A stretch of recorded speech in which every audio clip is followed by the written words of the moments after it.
Hello everyone, आप सभी का हमारे चैनल पे स्वागत है बच्चों। तो आज के वीडियो में हम कक्षा 9 की जो गणित है चैप्टर नंबर जो 7 है त्रिभुज, नई एनसीईआरटी बुक के आधार पर इसे हम पूरा सॉल्व करेंगे। तो वीडियो को कर दो लाइक, क्योंकि बाद में भूल जाते हो। तो देखो, इस चैप्टर में जो आज हम सीखने वाले हैं ना, वो सीखेंगे। सबसे जो पहला टॉपिक हम सीखेंगे वो है त्रिभुजों की सर्वांग समता के बारे में। ठीक है, तो क्या होती है वो मैं आपको बताता हूँ। जो टॉपिक हम सीखेंगे वो है त्रिभुज की सर्वांग क्षमता।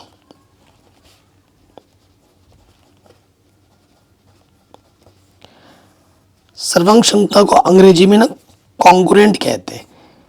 दो चीज आप सीखेंगे, और एक तो आता है, देखो मैं पहले इस टॉपिक को बताने से पहले मैं मतलब समझा देता हूँ। एक वर्ड आता है समरूप, ठीक, और एक वर्ड होता है सर्वांगसम। ये जो अभी हम सीखने जा रहे हैं, सर्वांग सम। ठीक, इन दोनों वर्ड्स में क्या मतलब है? समरूप का मतलब होता है जिसका सिर्फ रूप समान हो, दिखने में जो एक जैसा लगे। जैसे मैंने ये एक त्रिभुज है, देखो ये छोटा त्रिभुज है और ये बड़ा त्रिभुज है, तो ये समान रूप का है, जो सिर्फ दिखने में एक जैसा है, लेकिन इसका आकार और इसका आकार अलग अलग है। ठीक है, तो समरूप को हम इस चिन्ह से दर्शाते हैं। ये कक्षा 10 में आप डिटेल में सीखोगे। सर्वांगसम क्या होता है? जैसे मैंने ये एक वृत्त बनाया और एक वृत्त ये बनाया, ठीक है, तो ये भी वृत्त है, ये भी वृत्त है, दिखने में समान है। साथ ही साथ मैं बोलता हूँ इसकी त्रिज्या 3 सेंटीमीटर है और इसकी त्रिज्या भी 3 सेंटीमीटर है। तो ये दिखने में सेम टू सेम है, साथ ही साथ इसका आकार भी समान है। तो ये क्या होगा? सर्वांगसम, और इसको इस चिन्ह द्वारा दर्शाया जाता है, ये बराबर और उसके बाद ये समरूप का चिन्ह। ठीक, तो सर्वांगसम क्या होता है? जो दिखने में भी समरूप होगा और आकृति में भी बराबर होगा। ठीक है, उसे हम कहते हैं सर्वांग समता। ठीक है, जो आज हम सीखेंगे, जो इस प्रश्नावली हम सीखेंगे, दो त्रिभुज की सर्वांग क्षमता को हम कैसे चेक करेंगे। देखो, दो त्रिभुज आपको दिया होगा, ठीक है। जो टॉपिक आज हम सीखेंगे, दो त्रिभुज की सर्वांग क्षमता के बारे में पता करेंगे। कौन कौन से नियम है जिसे हम लगाकर सर्वांग समता, जिसे हम लगाकर हम बता सकते हैं कि ये दो त्रिभुज आपस में सर्वांगसम है। ठीक है, सबसे जो पहला नियम आ जाता है वो होता है SAS नियम। सबसे पहला नियम क्या है? SAS नियम। इस नियम के आधार पर क्या होता है? अगर आपके पास कोई दो त्रिभुज है, मैं बता देता हूं, जैसे ये एक त्रिभुज है, ठीक है, और एक त्रिभुज मेरा ये है, क्योंकि सर्वांगसम है तो दिखने में एक जैसा होगा ही होगा। इसका नाम मैंने दे दिया ये ABC, और इसका नाम मैंने दे दिया PQR। ठीक है, सो ये मैंने बोल दिया कि ये 2.5 सेंटीमीटर है और ये भी हमारा 2.5 सेंटीमीटर है। ठीक, ये मेरा 4 सेंटीमीटर है और ये भी मेरा 4 सेंटीमीटर है। इसके बीच का जो कोण है वो मैं बोल देता हूँ कि 70 है, और ये वाला कोण भी मैं बोल देता हूँ कि 70 है।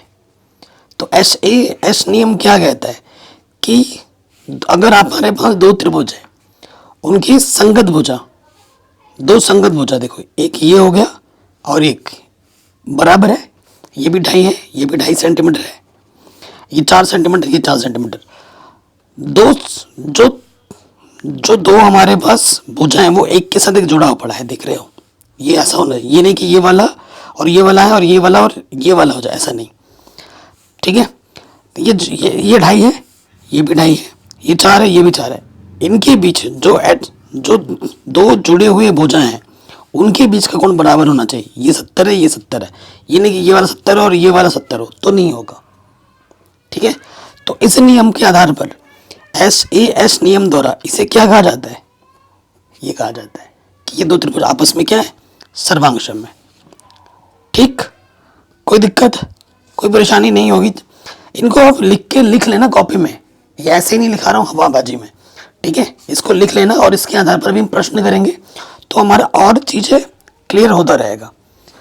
अब एक हम और लेते हैं, जैसे दूसरा जो नियम है वो है AS ए नियम। ठीक है, ASA नियम क्या होता है कि इसमें ना दो कोण बराबर होते हैं और एक भुजा बराबर होती है। ठीक है, ए का मतलब एंगल, एस का मतलब साइड से होता है, नोट करके आप लिख लो। ए का मतलब क्या होता है? एंगल, एंगल का मतलब कोण से है। ठीक है, और एस का मतलब किससे है? साइड से, मतलब भुजा से।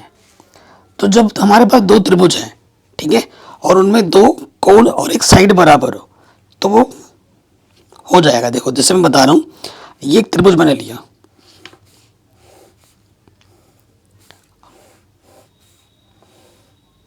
देखो ये त्रिभुज का नाम मैंने दे दिया ABC, इसका नाम दे दिया PQR। ठीक है, कोई दिक्कत हो, कोई परेशानी हो, वीडियो को दोबारा देख सकते हैं। अब मैंने यहाँ पर बोल दिया कि भैया ये जो BC है ये 5 सेंटीमीटर है और ये जो QR है ये भी 5 सेंटीमीटर है। ठीक है, कोई दिक्कत तो नहीं है, इसको मैंने 5 सेंटीमीटर बोल दिया। फिर देखो, जिस भुजा पे 5 सेंटीमीटर बोला है, ये भुजा इसके बराबर है, तो इसी पर दो कोण बराबर होने चाहिए। ये वाला मैंने बोल दिया कि ये 100 है, और इसको भी मैंने बोल दिया कि ये 100 है, और ये वाला मैंने बोल दिया कि ये 30 है, और ये वाला भी फिर क्या होगा? 30 होगा। तो एक भुजा, संगत भुजा बराबर होगी दोनों त्रिभुज में, और उसके साथ साथ संगत कोण दो बराबर हो, एंगल एंगल और भुजा, तब जाके वो त्रिभुज आपस में क्या होता है? सर्वांगसम होता है। और सर्वांगसम की बहुत खासियत है। सर्वांगसमता की खासियत क्या है अभी मैं बताऊंगा। सर्वांगसमता में अगर दो त्रिभुज सर्वांगसम दिखा देते हो तो उनकी संगत भुजाएं बराबर, जैसे ये वाला इसके बराबर है ना, तो ये भुजा इसके बराबर होगी और ये वाली भुजा इसके बराबर होगी। साथ ही साथ ये वाला कोण और ये वाला कोण ऑटोमेटिकली बराबर हो जाएगा, ये कोण P के बराबर हो जाएगा। ठीक है, ये नियम भी आ गया। अगला जो नियम है वो है S नियम। इसमें क्या होता है? आपके पास एस का मतलब साइड भुजा है ना, अगर आपके पास ये वाला एक त्रिभुज है और एक त्रिभुज ये है, ठीक है, इसका नाम दे दिया मैंने ABC, इसका नाम दे दिया मैंने PQR। ध्यान से देखिएगा, इसको मैंने बोला ये 2 सेंटीमीटर है, ये भी 2 सेंटीमीटर है, ये मैंने बोला 3 सेंटीमीटर है, ये भी हमारा 3 सेंटीमीटर है, और ये मैंने बोला कि ये 5 सेंटीमीटर है और ये भी 5 सेंटीमीटर है। तो देखो इसमें क्या है? संगत भुजा आपस में क्या है? बराबर है। तो ये त्रिभुज आपस में क्या होगी? सर्वांगसम होगी, साइड साइड साइड। एक चीज़ मैं लिख नहीं रहा था मिस्टेकली, तो देखो जो नोटेशन होता है, नियम तो आप समझ रहे हो, दिखाने का भी तरीका होता है। जैसे यहाँ पर देखो, इस वाले त्रिभुज को हम कैसे बोलेंगे? त्रिभुज ABC, त्रिभुज ABC सर्वांगसम में किसके? ए किसके बराबर था? देखो ये भुजा है ना और ये भुजा है, तो किसके बराबर था? PQR। अगर आप लिख दोगे RQP तो बात नहीं बनेगी, क्योंकि ए किसके बराबर है? P के बराबर है, B किसके बराबर है? Q के बराबर है। तो जहाँ B है, अगर बीच में B है तो बीच में Q आना चाहिए। ठीक है, अगर इधर का उधर करोगे तो उसको गलत माना जाएगा। ठीक, आगे बढ़ते हैं, इसमें आ जाइए। ए देखो ये वाला नोटेशन कैसे होगा? जैसे त्रिभुज देखो ABC, अगर यहाँ से लेते हैं ना ABC, किसके सर्वांगसम होगा? ए किसके बराबर है? P के, तो P से स्टार्ट होगा P। B किसके बराबर है? Q के, B Q, और C किसके बराबर है? R के। तो ये इसका प्रेजेंटेशन होगा, नोटेशन। ठीक है, इसमें आ जाओ। तो इसमें देखो त्रिभुज ABC, AB किसके बराबर है? PQ के ना, तो त्रिभुज ABC सर्वांगसम होगा PQR के। ठीक है, इस तरीके से लिखा जाता है। तो ये 3 नियम है, और भी नियम है। अगला जो नियम है वो है RHS। ठीक है, ये कब लगता है? RHS नियम। तो मैं आपको सीधी सी बात बता दूं, RHS नियम तभी लगता है जब कोण एक 90 अंश का हो। ठीक है, जब एक कोण कितने का हो? 90 अंश का हो, समकोण त्रिभुज में RHS नियम लगता है। इससे आसान आपको पूरे यूट्यूब पे नहीं मिलेगा, ठीक है। आराम से समझा रहा हूँ। देखो ये एक त्रिभुज है मेरे पास, ठीक है। यहाँ पर समकोण त्रिभुज है, ये 90 डिग्री का है। और दूसरा एक त्रिभुज मेरे पास ये है, ये 90 है। मैंने इसका नाम दे दिया कि भैया ये है ABC, और उसको मैंने बोल दिया DEF, ठीक। फिर मैंने क्या बोला, देखो ये 90 है, ये 90। देखो मैंने आपको बोला है कि एक कोण तो 90 मिलेगा ही मिलेगा, ठीक है। एक कोण आपको 90 मिलेगा। ये मैंने बोल दिया 3 सेंटीमीटर का है, ये 3, ये मैंने 5 बोला, ये मैंने 5 बोला।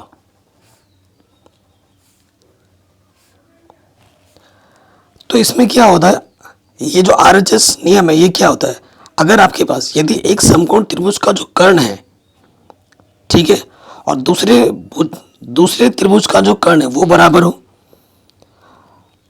ठीक, संगत भुजा के बराबर होनी चाहिए, और एक 90 होगा। देखो इसमें क्या होना, जैसे ये दो भुजा जुड़े हुए होने चाहिए, जैसे ये वाला और ये वाला बराबर हो, और ये वाला जुड़े, या फिर ये वाला और ये वाला होता, ये वाला और ये वाला होता, और एक 90 अंश का होगा, तब जाके ये त्रिभुज है, त्रिभुज ABC सर्वांक्षम होता है त्रिभुज DEF के। किस नियम द्वारा? RHS द्वारा। तो RHS नियम कब लगता है? जब कोण समकोण त्रिभुज होगा, 90 अंश का एक कोण होगा, उसमें RHS नियम लगता है, ठीक है। ये 4 नियम अगर आपने सीख लिए, जान लिए, तो आपके लिए हर एक चीज़ आसान हो जाएगी, प्रश्नावली पूरी आसान बन जाएगी, ठीक है। इसको एक बार और देख लेना तो आपको कोई डाउट रहेगा नहीं। अब हम आते हैं बिना किसी देरी के प्रश्नावली 7.1 पर, एक्सरसाइज 7.1 क्लास 9th मैथमेटिक्स। बहुत आसान प्रश्नावली है, अगर ये नियम आपको पता है तो क्वेश्चन बहुत बहुत आसान है, ठीक है। चलिए आ जाते हैं प्रश्नावली 7.1 में। कह रहे चतुर्भुज ABCD में AC किसके बराबर है? AD के बराबर है। ये जो AC है वो AD के बराबर है, और AB एक कोण को समद्विभाजित करता है, ठीक है। ये जो आपका A है, AB कोण A को समद्विभाजित करता है। ये जो AB रेखा है ना, इस A कोण को समद्विभाजित करता है, मतलब यहाँ पे जो जितना कोण बनेगा इधर भी उतना कोण बनेगा। दर्शाइए कि जो ABC त्रिभुज है, ABC त्रिभुज किसके बराबर है? ABD के बराबर है। बराबर बोले तो सर्वांक्षम है, ठीक है। कह रहे हैं BC और BD के बारे में आप क्या कह सकते हैं? BC और इस BD के बारे में आप क्या कह सकते हैं? तो कहेंगे, देखो क्वेश्चन बहुत ही सिंपल है, तो शुरू करते हैं। पहले मैं बनाता हूँ चित्र। ये A, ये B,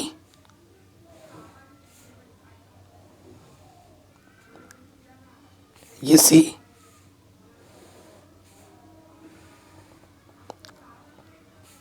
ये D, ठीक है।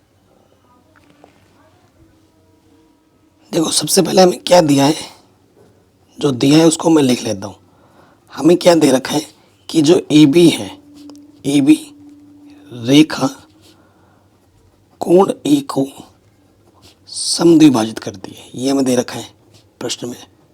एकदम सरल तरीके से करवाऊंगा, ठीक है। समद्विभाजित करती है,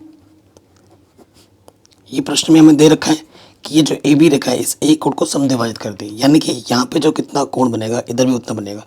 इसको आप कैसे लिख सकते हो? BAC, यानी कि आपके पास जो कोण होगा BEC, ठीक है, किसके बराबर होगा? BAD के बराबर होगा कोण, ठीक है। कोण हमेशा बीच में रहते हैं। ये जहाँ आपको ज़रूरत पड़ेगी इसका हम प्रयोग कर सकते हैं। सिद्ध क्या करना है?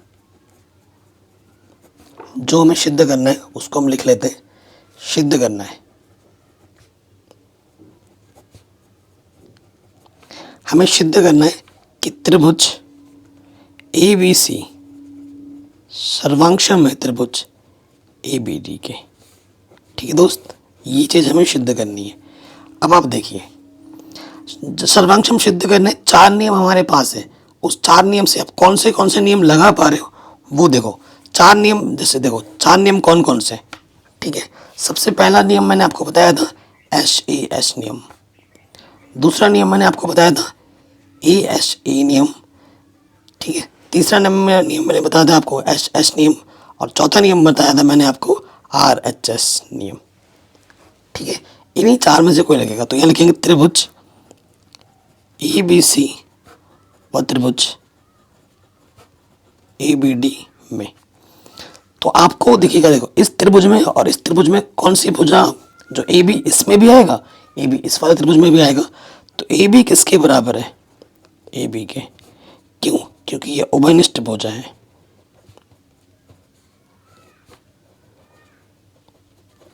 ये क्या है, उभयनिष्ठ भुजा है। कोई दिक्कत, कोई परेशानी नहीं होगी। उसके बाद देखो, उसके बाद क्या बोला है, देखो ये जो कोण है और ये जो कोण है वो आपस में बराबर है। आपका कोण देखो BAC है कि नहीं, इधर वाले में BAC और इधर वाले में BAD, ये बराबर है क्योंकि ये दिया है। समीकरण 1 से आप दिखा दो। तो अभी तक आपके पास कौन सा नियम लगा है, एक भुजा हमने बराबर दिखा दी और एक कोण हमने बराबर दिया। 90 अंश तो है नहीं, तो ये नियम तो नहीं लगेगा और ये नियम भी नहीं लगेगा। या तो ये नियम लगा सकते हो या फिर ये, एक भुजा बराबर हो गई, इन दोनों में से कोई एक लगेगा, ठीक है, इन दोनों में से कोई एक लगेगा। अब प्रश्न में आप ध्यान से देखो, हमें ये भी दे रखा है कि AC किसके बराबर है, AD के बराबर है, दे रखा है ना। तो देखो दिया है, ठीक है। और एक चीज़ यहाँ लिखना था, दिया है करके, क्या दिया है स्टार्टिंग में कि जो AC है वो AD के बराबर है, ये प्रश्न में दे रखा था। समीकरण नंबर 2 बोल देना इसको, ठीक है। हमें क्या दे रखा है कि ये जो भुजा है इसके बराबर है। हमें क्या दे रखा है, AC बराबर AD, ये भी प्रश्न में दिया है, ठीक है। समीकरण 2 से, ठीक है। तो दो भुजा दिखा दिया आपने और एक कोण बराबर दिखा दिया दोनों त्रिभुज में। अतः HES नियम द्वारा बताना है, किस नियम से आप सर्वांश बता रहे हो, है ना। HES नियम द्वारा त्रिभुज ABC सर्वांशम हो जाएगा त्रिभुज ABD के, ठीक है। यही हमें प्रूफ करना था, पहला आंसर। अब मैं आपको बताता हूँ CPCT नियम द्वारा। अब CPCT का फुल फॉर्म मुझसे बच्चे पूछते हैं, सर इसका फुल फॉर्म क्या, अंग्रेजी में है corresponding parts of corresponding triangle. मैंने भी आपको बताया था, अगर दो त्रिभुज सर्वांशम होते हैं तो उनकी संगत भुजा बराबर होती है, संगत कोण भी बराबर होते हैं। तो यहाँ से क्या हो जाएगा कि AB जो भुजा होगी वो AB, या क्या है, त्रिभुज ABC इसके सर्वांशम दिखाना ABD, ठीक है। तो देखो ये भुजा इसके बराबर है और ये इसके बराबर, तो ये जो भुजा होगी और ये जो भुजा है वो भी आपस में क्या हो जाएगी, बराबर। तो जो BC भुजा है, हमसे संबंध पूछा था ना, BC भुजा किसके बराबर हो जाएगी, BD के बराबर हो जाएगी, ठीक है। ये चीज़ हमसे प्रश्न में पूछा गया था कि इसमें और इसमें क्या संबंध है, क्योंकि आपका ये दो त्रिभुज सर्वांशम है, अतः CPCT नियम द्वारा ये भुजा और ये भुजा संगत भुजाएं आपस में क्या हो जाएंगी, बराबर हो जाएंगी। कोई दिक्कत, कोई परेशानी नहीं होगी। चलिए आगे बढ़ते हैं, अगले प्रश्न में आ जाते हैं। क्वेश्चन नंबर 2 कह रहे हैं ABCD एक चतुर्भुज है। आप देख सकते हैं ABCD एक चतुर्भुज है जिसमें AD दे रखा है BC के बराबर। ये जो AD है इस BC के बराबर दिया हुआ है, और DAB ये जो कोण है CBA इस कोण के बराबर दे रखा है। तो हमें ये तीन चीज़ें सिद्ध करनी है एक एक करके, ठीक है। किताब को रखते हैं साइड और प्रश्नों को करते हैं हल। तो देखिए क्वेश्चन नंबर 2 हल करते हैं।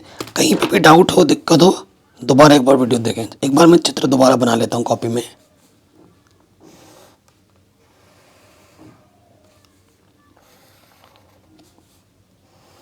ऐसे आपको भी बना लेना, लेकिन आप बनाना पेंसिल से तो बढ़िया होगा, या फिर काले पेन से। ADC B. ये वाला कोण इस वाले कोण के हमें बराबर दे रखा है। ठीक है, क्वेश्चन नंबर 2। तो सबसे पहले जो दिया है वो मैं लिख लेता हूँ। हमें बोला है कि ये जो भुजा है और ये जो भुजा है वो बराबर है। हमें दे रखा है ए डी, किसके बराबर दे रखा है, बी सी के। और हमें क्या दे रखा है कि जो कोण डी ए बी है वो कोण सी बी ए के बराबर है। ये वाला कोण इसके बराबर हमें प्रश्न में दे रखा है। समीकरण 1, समीकरण 2। ठीक है, सिद्ध करना है तो उसमें आ जाओ। सबसे पहले सिद्ध करना है, एक एक करके करेंगे ना। सबसे पहले हमें सिद्ध करना है पार्ट 1 में कि जो त्रिभुज ए बी डी है वो सर्वांश में त्रिभुज बी ए सी के। ए बी डी कहाँ है, ए बी डी, ये जो त्रिभुज है किसके सर्वांश में, बी ए सी के सर्वांश में। ठीक है, कोई दिक्कत नहीं है। अब आप देखो तो यहाँ लिखेंगे चूंकि त्रिभुज ए बी डी व त्रिभुज बी ए सी में, जैसे स्कूल में कॉपी में लिखा जाएगा ना, बिल्कुल वैसे लिखा रहा हूँ। अब हम देखो 4 नियम तो आपको पता है, 4 में से कोई एक नियम रखेगा।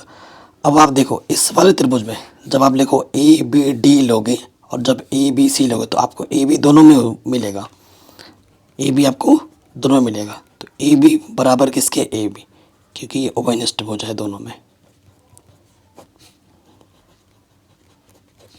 ठीक, उसके साथ साथ जो डी ए बी कोण है, देखो इस ये वाला कोण इस वाले कोण के बराबर है। इस वाले त्रिभुज में ये वाला कोण और इस वाले त्रिभुज में ये वाला कोण बराबर दे रखा है। तो डी ए बी कोण किसके बराबर है, सी बी ए के, और ये दिया है। ठीक है, समीकरण को भी मेंशन कर दो, समीकरण 2 से। ठीक, उसके साथ साथ जब आप लोगे देखो ये भुजा और ये भुजा भी बराबर दे रखी है। इस वाले त्रिभुज में ये वाली भुजा और इस वाले त्रिभुज में ये वाली भुजा आपस में बराबर दे रखी है। तो ए डी किसके बराबर है, ए डी बराबर है बी सी के। ये भी प्रश्न में दिया है।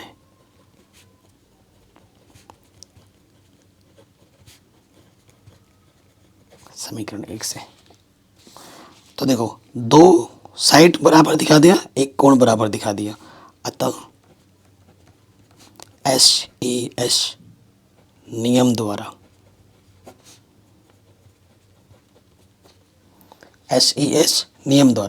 ये जो त्रिभुज है, त्रिभुज ए बी डी सर्वांशम हो जाएगा त्रिभुज बी ए सी के। ठीक है, इति सिद्धम, हेंस प्रूव्ड।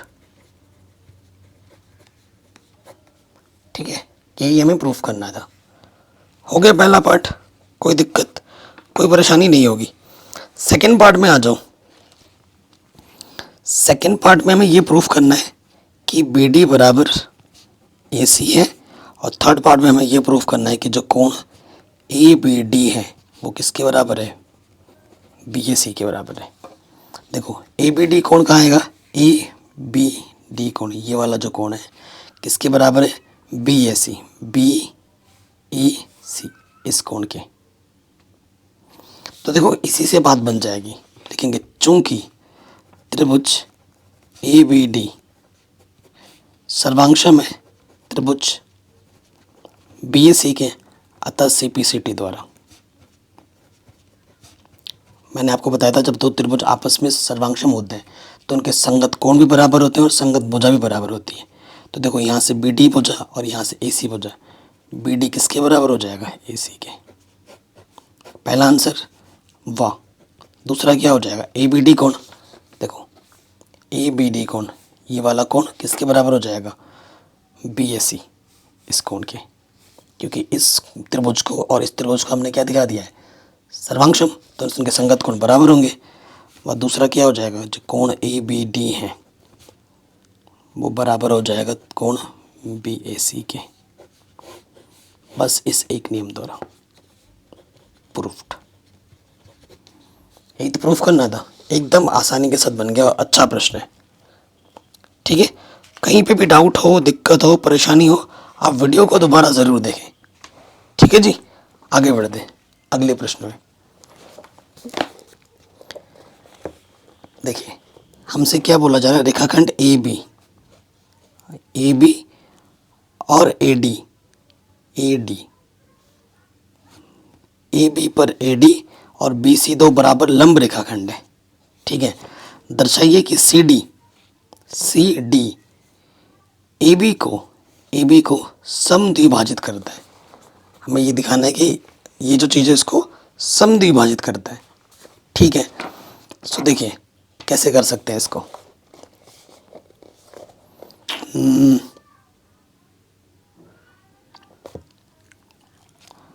ए बी पर ए डी और बी सी दो बराबर लंब रेखाखंड है।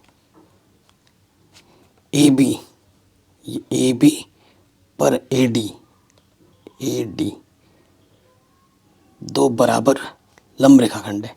देखो ये जो भुजा है ए डी बराबर किसके दे रखा है, बी सी हमें ऑलरेडी दे रखा है प्रश्न में। ठीक है, तो देखो हमें बस ए बी को समद्विभाजित कर दें। ए बी को समद्विभाजित हमें सिद्ध क्या करना है कि ओ बी किसके बराबर होगा, ओ ए के होगा।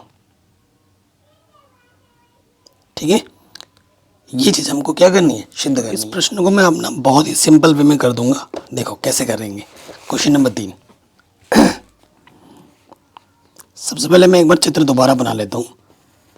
ठीक है, ये बी सी, ये यहाँ पर है बी, यहाँ पर है सी, यहाँ पर है ए और यहाँ पर है डी। इससे इसको मिलाना है। ठीक है, और ये वाला पॉइंट है ओ। यहाँ पे 90 अंश का कोण बन रहा है और यहाँ पे 90 अंश का कोण बन रहा है। ठीक, तो सबसे पहली बेसिक चीज़ें हम जानते हैं कि जब दो रेखा आपस में प्रतिच्छेद करती है तो उनके जो शीर्षाभिमुख कोण होते हैं वो आपस में बराबर होते हैं। ये वाला कोण ऑटोमेटिकली इसके बराबर होगा। ये 90 दे रखा है, ये 90 दे रखा है। ठीक है, तो ये वाला ऑटोमेटिकली जो कोण है इसके बराबर हो जाएगा।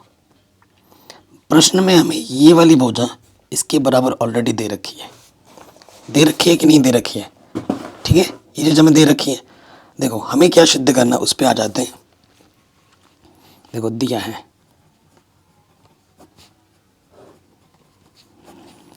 हमें प्रश्न में दे रखा है कि कोण बी और कोण ए ये दोनों के दोनों 90 डिग्री के हैं। हमें ये दे रखा है कि जो बी सी है और जो ए डी है वो आपस में बराबर है। ठीक है, ये प्रश्न में हमें दिया हुआ है। अब जहाँ ज़रूरत पड़ेगी इसका हम इस्तेमाल कर सकते हैं।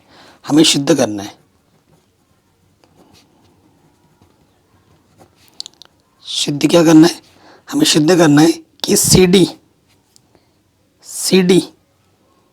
ठीक है, सी डी रेखाखंड ए बी को, सी डी रेखाखंड ए बी को समद्विभाजित करता है। समद्विभाजित करता है, ये हमें सिद्ध करना है। ठीक, समद्विभाजित करता है मतलब ये जो सी डी रेखाखंड है इसको समद्विभाजित करता है, यानी कि दो भागों में बांट देता है। यानी कि ओ बी किसके बराबर दिखाना है, ओ ए के बराबर दिखाना है। यानी कि हमें ओ ए को ओ बी के बराबर ला के दिखाना है, तो बात बन जाएगी। तो उसके लिए मैं क्या करूँगा ना, अगर किसी तरीके से इस त्रिभुज और इस त्रिभुज को मैं सर्वांक्षम दिखा देता हूँ, तो सर्वांक्षम दिखाने में सीपीसीटी नियम से लगा के मैं बोल सकता हूँ कि ये ओ बी जो है ओ ए के बराबर हो जाएगा। और यही मेरा अल्टीमेट गोल है, किसी तरीके से इन दोनों त्रिभुज को सर्वांक्षम दिखाना। तो देखो मैं लिखूँगा, चूँकि त्रिभुज ए ओ डी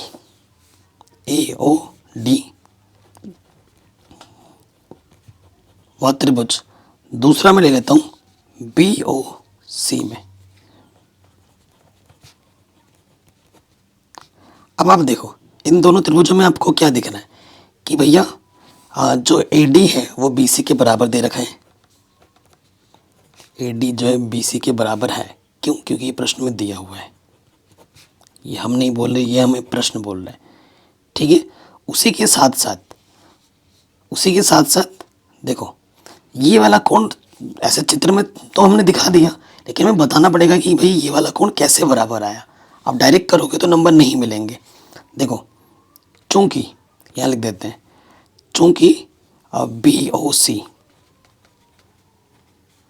जो कोण है वो बराबर है इसको लिखोगे ना AOD के, ठीक है। क्यों है? क्योंकि ये शीर्षाभिमुख कोण है, कारण भी लिखोगे, शीर्षाभिमुख कोण है और ये ऑटोमेटिकली 90 है, ठीक है। इसलिए त्रिभुज ABC व त्रिभुज AOD में अगर आप देखोगे इसको जैसे इसको सिंपल में लिखूं, क्योंकि त्रिभुज के तीनों कोणों का मान 180, इस त्रिभुज के तीनों कोणों का मान भी 180, तो यानी कि कोण B प्लस कोण C प्लस कोण O प्रॉपर, और यहाँ पर प्लस कोण A प्लस कोण O प्लस कोण D। देखो B का मान 90 है, ठीक है। C का मान हमें बराबर दिखाना है और O दोनों में सेम टू सेम शीर्षाभिमुख कोण है। E हमारे पास है 90, O हमारे पास दोनों के दोनों सेम शीर्षाभिमुख कोण है, और D हमारे पास देखना है। देखो इस तरफ वो कटा है, इस तरफ 90, इस तरफ 90 कटा, तो C बराबर क्या आ गया D कोण, यानी कि ये वाला कोण इसके बराबर आ गया, और यही तो हमें चाहिए होगा। यानी कि इसको समीकरण कुछ मान लो 1, ठीक। ये चीज़ पहले लिख लेना प्रॉपर, इस सरल भाषा में करा रहा हूँ एकदम, ठीक। तो यहाँ लिख दोगे कि भैया हमारा जो ये, क्योंकि ये कोण दिखाने से बात नहीं बनेगी, क्योंकि आपकी भुजा ये वाली बराबर है, तो इस भुजा के संगत ये कोण और ये कोण मुझे चाहिए। ये कोण और ये कोण दिखाने से बात नहीं बनेगी, क्योंकि आपके पास ये भुजा और ये भुजा है, तो इस भुजा से सटे दो कोण हमें चाहिए। आप कहोगे सर इस भुजा को दिखा देंगे तो ना, ऐसे बात नहीं बनेगी, फिर नंबर नहीं मिलेंगे, पूरा काट के 0 कर देगा, ठीक है। तो यहाँ लिख देंगे AD हो गया। तो यहाँ पर ये जो D कोण है, सिंपल वे में जो D कोण है वो किसके बराबर हो जाएगा? कोण C के, समीकरण 1 से। ये चीज़ पहले कर लेना अच्छे से, ठीक। ये हो गया, और हमारे पास A कोण और कोण जो B कोण है वो ऑलरेडी बराबर दे रखा है प्रश्न में, क्योंकि 90 डिग्री है। अतः किस नियम द्वारा? एंगल साइड एंगल द्वारा त्रिभुज AOD सर्वांशम हो जाएगा त्रिभुज BOC के। अब जब दो त्रिभुज आपस में सर्वांशम है, अतः CPCT नियम द्वारा क्या हो जाएगा? CPCT नियम द्वारा हमें क्या चाहिए? OB किसके बराबर होगा? OA। सो OA किसके बराबर आ जाएगा? OB के। यही तो हमें प्रूफ करना था, यही हमें दिखाना था। OA किसके बराबर है? OB के। आ गया। लेकिन हाँ, प्रैक्टिस ज़रूर मांगता है। ये क्वेश्चन आप समझ जाओगे पहली बार में देख के, लेकिन जब तक प्रैक्टिस नहीं करोगे तब तक बात नहीं बनेगी। तो प्रैक्टिस करना इज़ वेरी इंपॉर्टेंट, ठीक है। तो ये क्वेश्चन भी आपका आराम से बन गया।